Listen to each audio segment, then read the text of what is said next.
Isa, start tayo dito. Medyo makalat pa lang. Tingnan natin ito. Anong ating masasabi sa kanila, bawat isa. Pero po, bago na buntot, bago na lahat ang balahibo niya, pinamamature na lang yung balahibo. Ayan po. Kasi nga, walang vitamins. Pag walang vitamins, bagsak na ang sabay-sabay. Kasi ang vitamins po, nagpapatibay ng kapit ng lumang balahibo.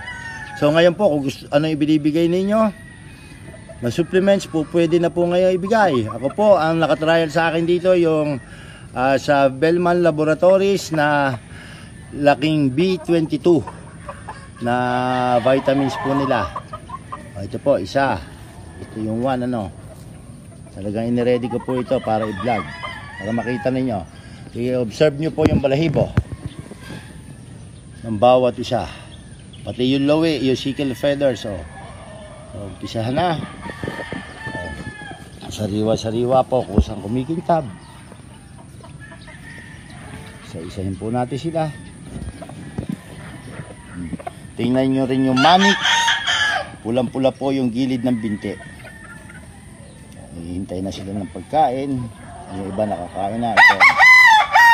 Gusto ko lang po makita ninyo. Ito sila.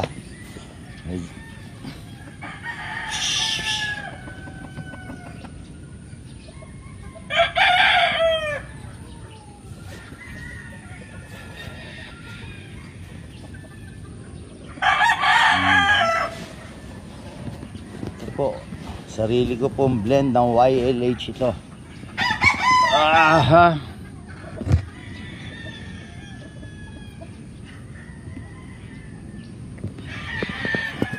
Ito po.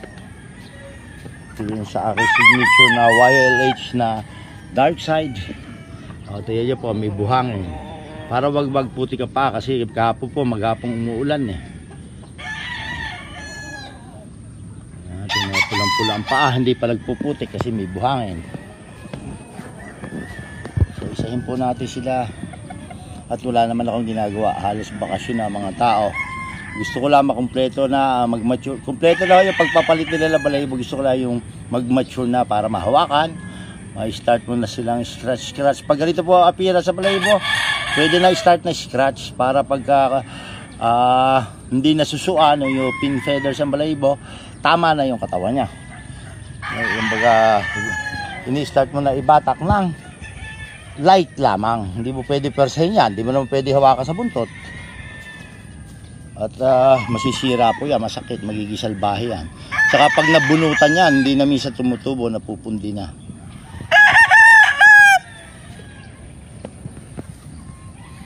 Ito po sila. O, ito yung sickle feathers, o, nakukumpleto. Ano po,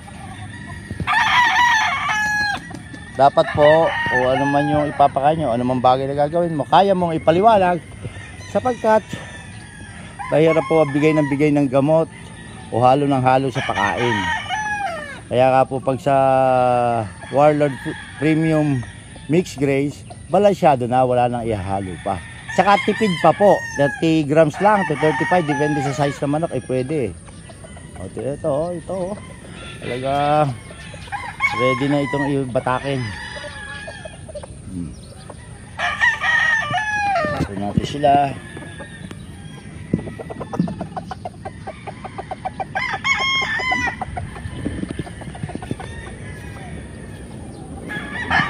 Yung dalawang ito, magkasunod, almost perfect ang ano nila. Talagang well-defined ang kanilang phenotype. May nakabalahibo nila.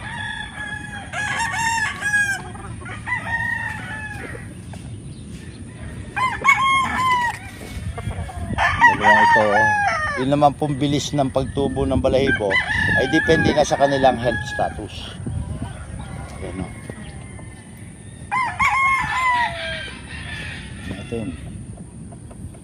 Mukha pula. Ito pa, pati binti nito. Nagputol na rin po ako ng tahid.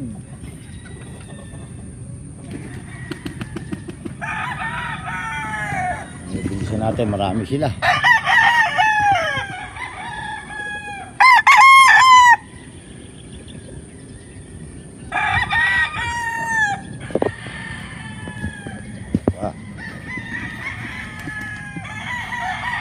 po, inaano ko sila, at least nakakaikot-ikot na sila, bumibilis bumihit, exercise na yung bewang habang nagmamature ng balahibo.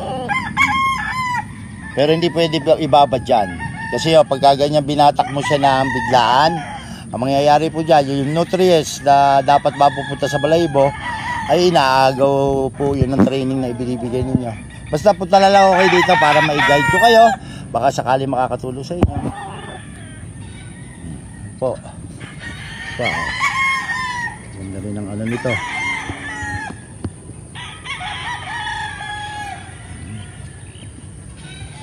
Pumipili na po ako ng first set na po pwede ihanda. Hindi mo naman pwede sabay-sabay niya, hindi maasikaso ng tao yan, baka mapabayaan yung iba. Bagsak na pala ang katawa, sunog na sa pagod, tuloy pa sa pagbatak.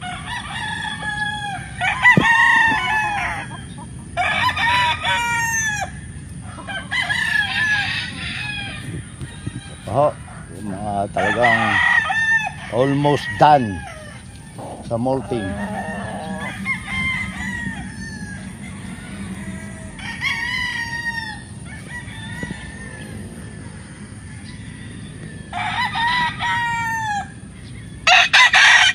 Masisigla po sila, tilak ng tilak.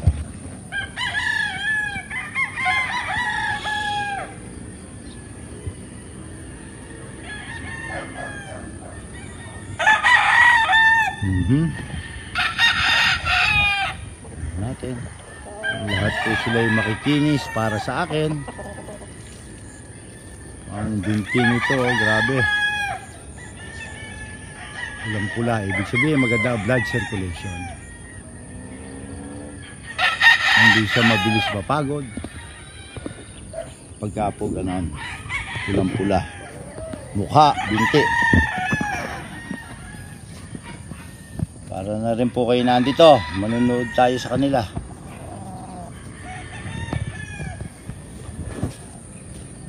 Tingnan ko ito kung kaya nito sa first day. Gusto ko same ng kulay po ako pag nagpasok. Gusto ko uniform kasi breeder ka Dapat uniform ang manok mo. Tsaka ginagamit mo mismo sa event.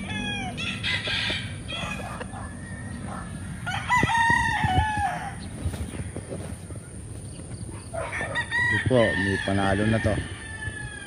Ganda ng tindig, 11. Kilo kompleto na lang yung buntot. Pero pwede na ito pa-scratch. Kaya po nilagay ko na rito sa round pen.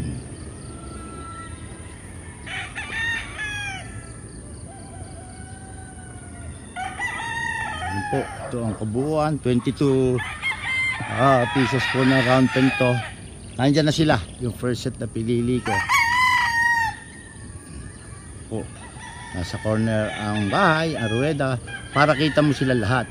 Laging malinis ang cording kapag wala laman, para naka-ready. Pag inilabas mo sila dito sa round pen, dito mo sila.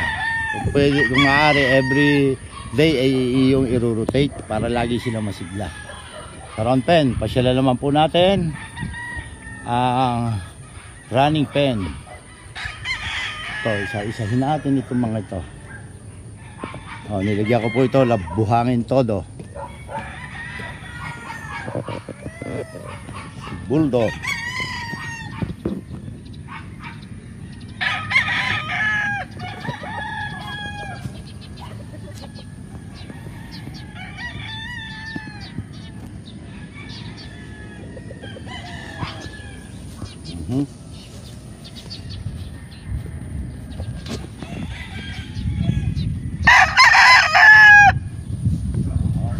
Gusto ko po rin yan yung may puti sa buntot, kaya pinagsasama-sama ko sila. Gusto mo pala may puti ang buntot ng manok mo, di gamitin mong broodcock ay may puti sa buntot. At ang inahin, ang kapatid niyang inahin ay may puti rin dapat sa buntot. Pero wala po tatadaya, wala tayong control sa pagpapalabas ng puti sa buntot. Diyos lang ang nakakaalam kung lalabas o hindi. Pero lagi malaki po ang tendency, basta ang lahian niya ay ganon.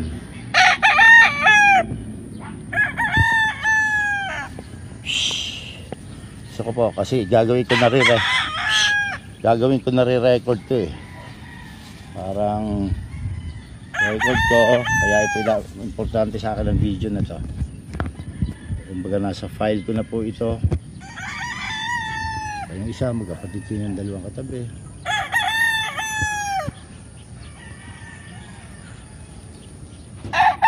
Magkapatid po silang dalawa. Natin yung iwa. Ito naman kung hindi mo hilig, hindi mo magagawa ito ganito. O hindi mo talaga passion naman kasi tatamarin ka. Ako po 3 times a day binivisit ako po sila.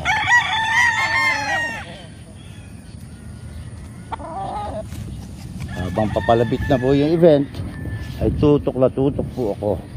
Yun nga eh, tutok na hindi pa rin maisigurado.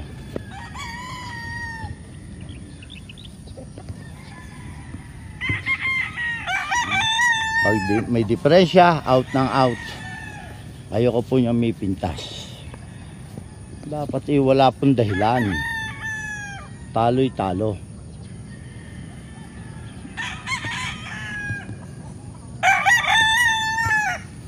Diba?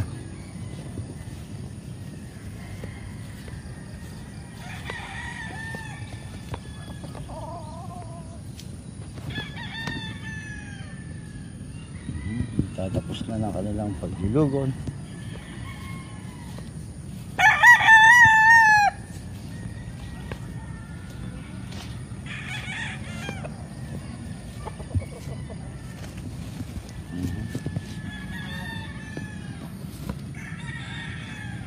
Natin so, hindi lang ako masyadong mahigpit sa restriction sa FB. Ang dami sana may isi-share na experiences.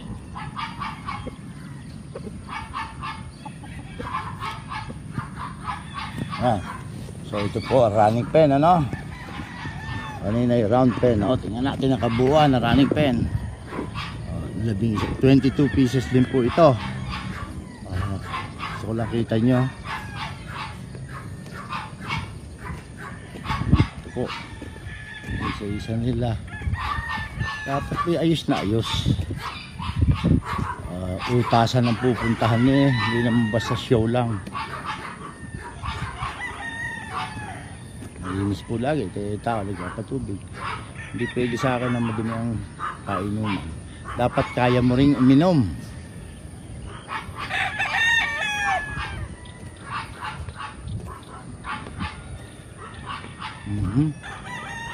Natin sila. Pagkatapat lang po silang ganon. Running pen, round pen para pwede mo ilipat, i-rotate. Kasi final result na po ito eh. About molting na i-discuss natin. Dililinisan na po kami. Ito naman yung diba 11 pieces yung tumilaman. Ito another 11 pieces na pang kompleto sa 22. Pinalinisan ko kahapon kasi umulan. Inilabas mo na yung laman. Pinaalis ko yung ipot. Yung dumi niya. Tapos pinakalaykay ko pa para yung sunod na ilalagay mo dyan mabuo ang loob. Kasi pag may ipot, ibig sabihin may nakatira doon.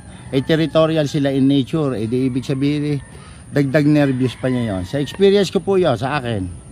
Dapat wawalisin mo yung ipot lagi. Ikaw kaya ilagay dyan sa kulungan na yan, na yung tae mo na dyan. Diyan ka kakain, diyan ka tatae, iihi, at saka diyan ka rin matutulog. Ewan ko kung makapalo ka ng malakas. Ang tendency mo magkasakit. Ayan po. 22. Tingnan natin pa yung iba. Ito sila. Mga tao. Yung gripo. Hiwa-hiwalay din. Para walang dahilang. Tama rin ang tauhan. Ito ba? Pati yung basurahan. Magkabi-kabila meron. Ano? May access lagi sa sikat na araw.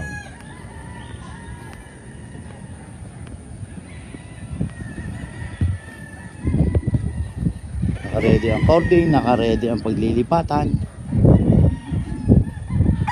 Dapat po lagi naka-ready yung facilities. Kasi facilities muna bago manok para iwas disgrasya.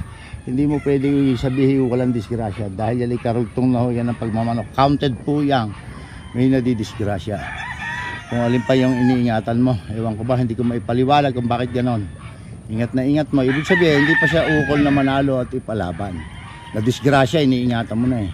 Ang ayaw na ayaw ko, kaya mahigpit ako sa tauhan, na disgrasya dahil sa kapabayaan. Siyempre may buhay yan eh, pero yung na disgrasya lang hindi naman pinabayaan eh, okay po sa akin yun. Kaya ko lunok tanggapin nyo sa tagal ng nagmamanok. Simula 3 years old pa lang mahilig na ako eh. Yung pagmamanok nga ang first love mo eh, di ba? Pahuli natin yung iba na naka-precon na. Kung okay na ang balahibo. Medyo makalat pa ho ha. Tingnan nyo kabawan ng running pen. Katapat lang siya ng mga round pen para sa rotation. Maayos po ang sistema yun na ruweda.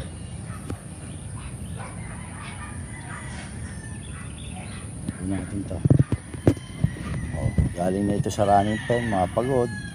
Sunog ang dibdib. Dito, di sa cording na yan ang the best na pahingahan nila na place. Yan talian.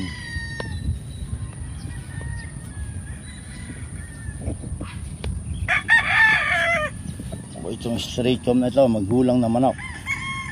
Tama sukat. Mga 1.9 lang ang timbang niya. Ito medyo malaki-laki si Pecho. 2-3. Mga winner na po, lahat ng pinapakita ko sa iyo. May nanalo na mga kapatid. Yung iba na usap na sa iyo ng mga kaibigan o ng followers na makuha nila pang material. Ang manok ko po ay pang material na, panlaban pa, pang commercial pa. Kaya mahilig ako sa dalusapi na dilaw ang paa. Para universal color, universal breed. Yung pong aking yellow-legged hatch, basta sa dilaw din ang paa, kahit ano na lahi niyan ay po pwede po. Para wag sumabog ang quality. Kaya po ako ay color leg specific pag sa breeding, sa kaugad tinitingnan. Ayaw ko na hindi uniform ang magiging anak. Winner na sa ubusan ng lahi ang kapatid dito. Natitira pa rin siya. Tingnan natin kung kaya this year 2024. Kung kaya pa. Tingin ko kaya, sariwa eh. Medyo iayos lang yung katawan. Hindi naman pwedeng hawakan ng hawakan yan. Gawa ng buntot eh ano. Kung kailangan hawakan, di sa tali mo na po. Alam naman ninyo yun, panoorin nyo yung aking mga videos na nagdaan sa post. Paulit-ulit po ko doon kasi importante po yun. Ang ganda nito pagka nakompleto ang buntot. Kaya mga stock po for 2025-26. Yun na andito. Yan. Po. Bisitahin pa natin sila. Kaya po mga reserve po pahaponan. Kita nyo ito, bakante ang ano, wala lamang manok. Papalitan ko ng pahaponan yan. Kung mapuputol na, hindi mo na hintay maputol. Pag luma na, libre naman yung kahoy. Makuha ka lang dyan sa kapitbahay sa tabi-tabi. Kasi kami red mites na yung pahaponan yun eh. Doon sila tumitigil. Kaya po, yan natin. Ito mga ito pang iba. O, tingnan nyo, meron akong bulik. Wala doon. Meron akong puti, talisayin. Nasa gitna, palipat-lipat din. Para sa color familiarization. Hindi po pwede walang, yan ang mga kalaban, may magugulat po yan. Magpapauna yan, maunahan. Hindi nyo basta paluin sa experience. Kaya dapat, meron ka rin pang kulay. Yung mga nagtatanong, kung paano ako pag naghahanda at walang ibang kulay ng manok, baka raw manibago. Nanghihiram po ako sa mga kaibigan. Kaya may bulig. Ito po. Iba na galing running pen, hindi kompleto ng balahibo. Ito po, kaya dito ito, hindi ko ilagay sa facilities. Kasi ano ito, kulang pa ang katawan. So dapat ipahinga mo siya at pakainin ng pang kondisyon na rin. Kasi pag sinunog yan, magkakasakit yan to. Tsaka nagkakanervyos pag sobrang pagod ng manok. Okay ito, kumain siya, ubos na ubos. Naghihintay na lang ng tubig. Tingnan natin sila. Sumisikat ng araw, sana wag na umulan. Pinababayaan ko po pag uulan. Tandaan nyo, mabilis po yung pasibol ng balahibo. Siguro bigay ng Diyos yun na talagang natural pa rin. Nababasa, kaya naman nila yan kasi may balahibo. Kaya nga may balahibo para protection nila yan sa init at lamig. Wala kang problema na sa ulanan, lalo na nasibol ang balahibo. Napakaganda po ng tubig ulan sa kanilang buntot, pakpak at kabuuan. Sumasariwa ka lalo.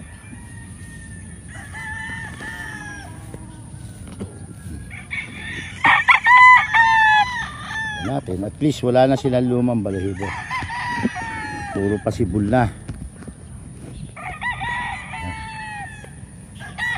Dito yung maliliit lang, yung mga 2-1, 2-0 something na timbang. Group them according to age, according to weight. Pati nga bisa ko ano hugis ng palong, mga pungo sama-sama rin. Gusto ko na ka-uniform din, well arranged. Ayan natin yung iba.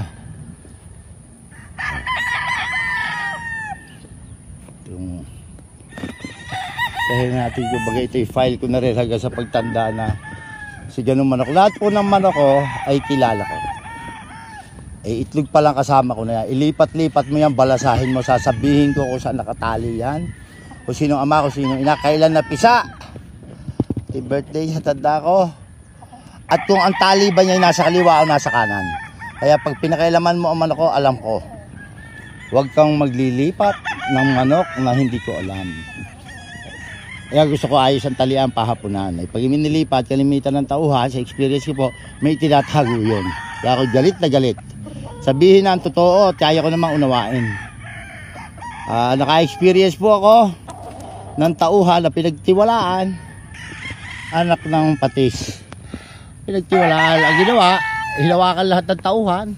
Hindi lahat ng kanyang kapritsyohan ay napapagtakpan. Yun ang problema. Pag may kaisa ng tao mo, huwag kang papayag na may kaisa mo. Mas maganda kasi sila nagsasabong-sabong din. Experience ko po yan. Kaya ako na nagli-leader at hindi ko na ipinagtitiwala ang pagli-leader sa tauhan. At dahil pagkakaisahan ka ng mga yan, may namatay na itatago. Namatay na, hindi papakita sa iyo basta wala na lang. Ay malaki na ang ulo sapagkat hawak niya mga tao napapagtakpan ang kanilang mga katarantaduhal. Tayo naman po hindi kanina lang ipinanganak. Na-discover ko rin lahat ng ginawa. Pero talagang galoli kaya sa lala ko rin, pagkukulang ko. Bakit ko pinabayaan? Galuloo ako magtiwala. Ay ayaw ko na magtitiwala ng todo. Huwag kang magtitiwala sa pagmamanok kahit kanino. Limitado lang tiwala kahit sa sarili mo. Ganun pong kaingat. Dapat alam mo talaga. Salamat na rin at lalo akong natuto. Kahit na ako'y veterano sa labalal ay nadagdaga pa aking kaalaman dahil po sa aking mga karanasan. Yan sa paghawak ng tao. Ako, Diyos ko, pag yun tauhan pa lang problema na. Walang patutunguhan. Dapat marunong ka. Umalis man sila lahat, makakakuha o alisin mo man lahat dahil sa mga walang iya, ay maituturo mo sa papalit kung ano. Mas maganda po, nakuhanin tauhan ay walang alam. Para yung programa masusunod. Wala siyang magagawa kahit wala ka. Hindi mo kita, alam mo ang nangyayari. Kasi wala siya gagawin. Kasi yun lang ang alam niya. Mahirap kung kumuha ng tauhan na marunong na ayaw ko niyan. Sa experience po.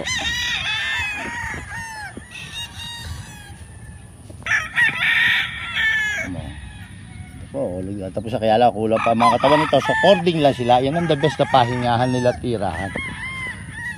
Hanggang nga lang malapit na yung event, hindi po pwede dyan. Tutukan ng damo yan. Ang mangyayari dyan bibigat. Depende po kung anong programa nyo. Hindi ko po yung pinapakailan. Nire-respeto ko po yun. Pinasyal ko lang kayo. Nababataan ako dito. 3 years old lang Gusto ko 4 para wala nang dahilan.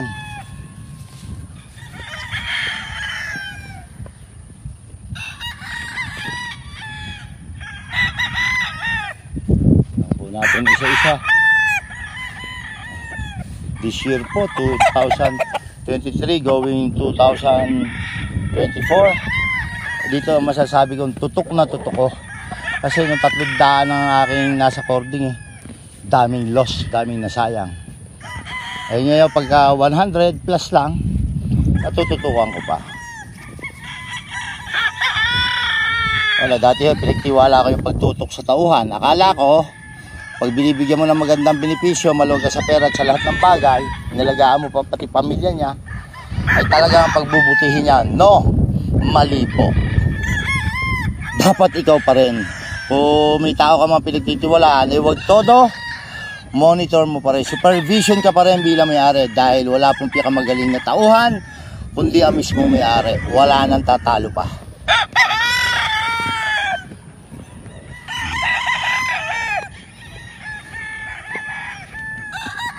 Kahit na po hindi ko ikutan ang mga yan, na kung ilang buwan, at least nasa file ko, kita ko na sila. Kaya pag binalikan ko uli, sa susunod na araw, alam ko kung may nabago ano, may masalimuot na nangyayari. Ramdam mo naman yan, pag matagal ka na nagmamanok.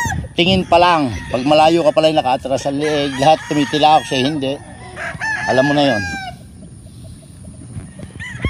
Ayan natin itong mga age stock na to. Bah, maganda po ang laban ngayon. 3 ang international. Meron pang rambulan sa Pampanga na puro more than 10 million minimum ang premyo. Maganda po labanan yon. Kaya balikan natin, nasa na ba tayo? Sasahin natin sila. Yan.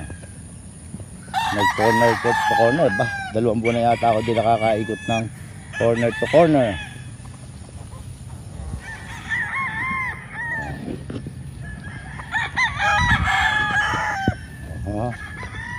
Itong mga hatch cam ay na to.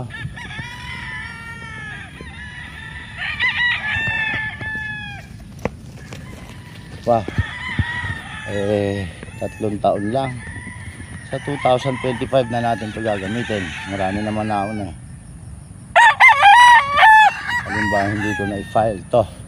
Wala sa file itong grupong to.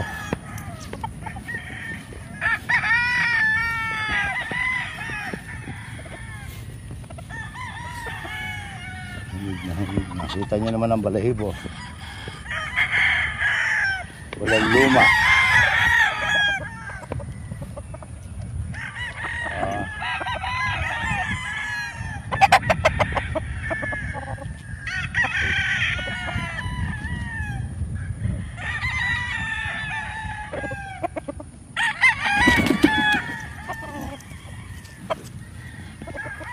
Dark.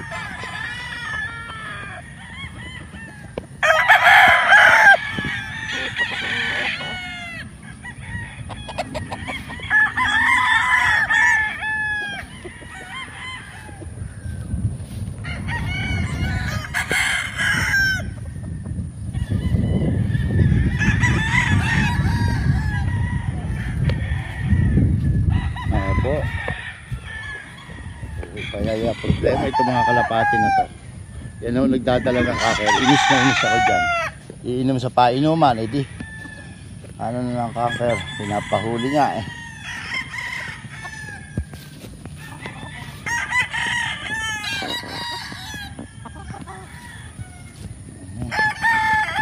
Natin.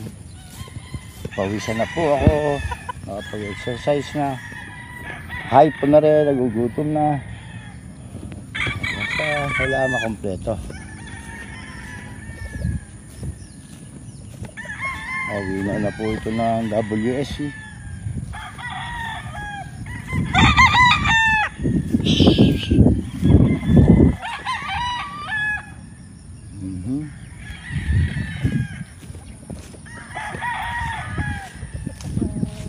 Yung ito, ako, ganda na sukat ito, magaling to. Titingnan kita sa spar mana. Sariwa-sariwa na.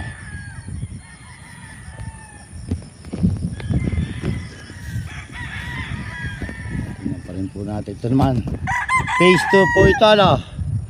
Doon sa may bahay na yung phase 3, sa Bisigigan. Ngayon sa phase 1, ito mismo sa tapat ng bahay.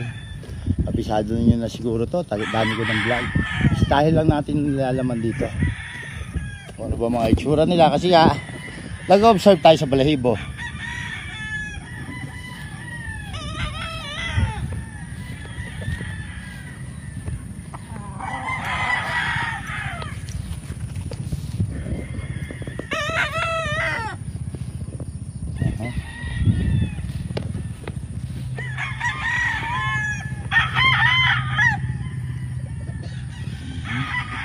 O may dinaramdam ka, Pogi, ha? Tignan kita mamaya.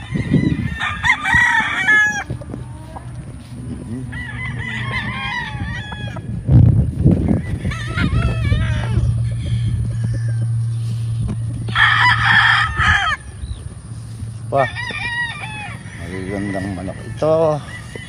Tapago balahibo.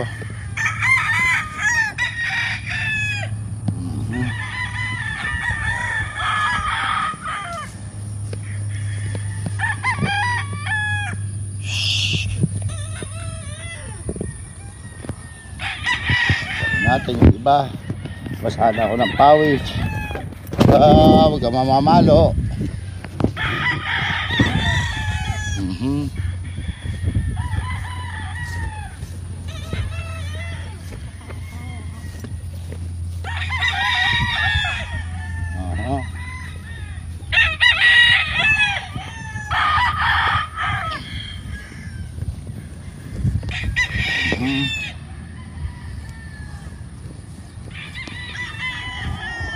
Papasa ko sa mga tao ito yung video na to, para pag di gusto ako pakuha, tiyatamad ako puntahan, hindi naman ako tiyatamad ko, konti naman tumanok, ay kaya ko ipakuha, tuturo ko lang. Pero pag ang tao ay mahilig at matino ang takbo ng pag-iisip, tandaan niya yan, sabihin mo lang. Kaya yung mga manok ko may pangalan, kasi nga magkakamukha sila halos, uniform. Malilito ang tao, kahit minsan pag sobrang lalim na ng line breeding ko, nalilito ako, akala ko yun na yung hawak ko, yung pala kapatid o pinsan, kasi magkakamukha kahit na bull stag, stag 2, 3, 4, isa minsan na itsura, kasi nga hawak sariwa, alaga.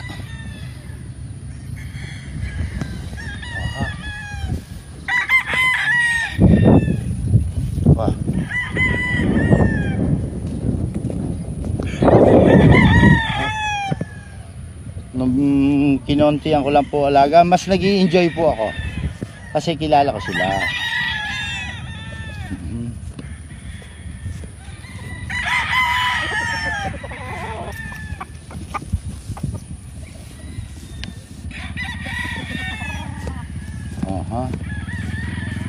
Sigat ako ang araw, 2 days almost na umuulan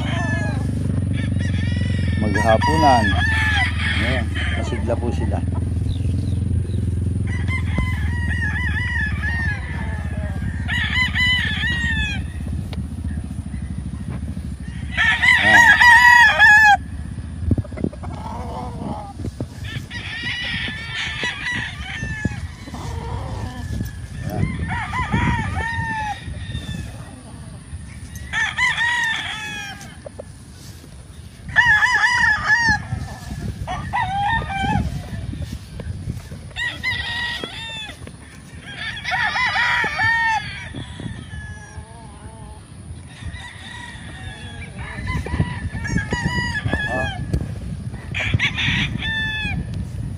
Po tayo, 100 lang siguro, tingnan natin yan, less than pa,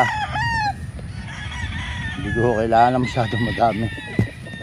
Isang beses lang naman tayo sumalpok sa isang taon depende, gusto ko po lagi yung dulo laban yan, yung big event, kasi na doon yung pera.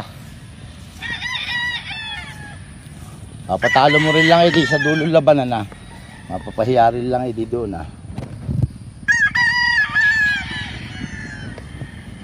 ayan mga facilities nililinisan na rin, nakakaya nakaangat ng bubong ito